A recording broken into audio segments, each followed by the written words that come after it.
Gin-release na sang Korte Suprema sa publiko ang resolution sa pagbasura sini sa request ni Senador Ronald De La Rosa para sa Temporary Restraining Order kung TRO kangod sa warrant of arrest sa International Criminal Court o kung ICC Bato sa iya. Ginlakip man sa ginsapubliko sang Korte Suprema amo ang separate concurring and dissenting opinions sang justices.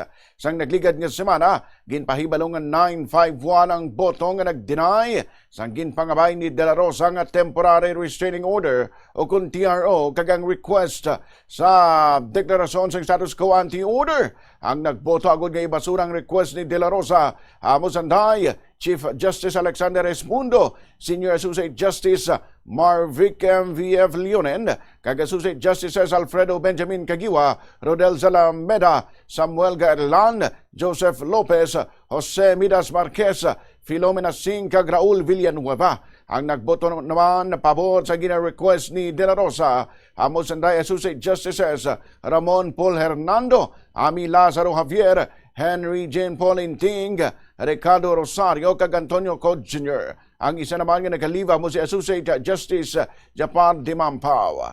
Nagsiling ang korte nga napaslawan si De La Rosa nga mapamatudan nga mayara sa sang klaro nga legal nga kinamatarong nga nagakinahanglan sang gilayon nga proteksyon.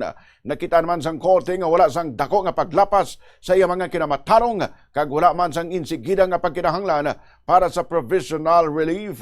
Saro sa korte, ang isa ka tiyer o ginahatag lamang kung mayara sang extreme urgency kag may peligro sang mabugat nga inhustisa kag hindi na maremedyohan nga halit kung hindi ini mahatag dayon. Pahayag pa sang korte, si De La Rosa may obligasyon nga magpakita sa nagkaigo kung mabugat nga basihan para hatagan sa sang TRO apang napaslawan sa nga mahimo ini. Ginklaro sang korte nga wala pa sang pinal nga pagdesisyon ng Korte Suprema sa nagapanguna nga petisyon nga ginpasaka ni De La Rosa kagay anay Presidente Rodrigo Duterte nga nagakwestiyon sa legalidad sang kooperasyon sa Pilipinas sa ICC. Sa baylo siling sang korte nga ang iso lamang nga gindesisyonan amo nga kung nagakangay bala hatagan si De La Rosa sang temporaryo nga proteksyon samtang pending pa ang main case ini.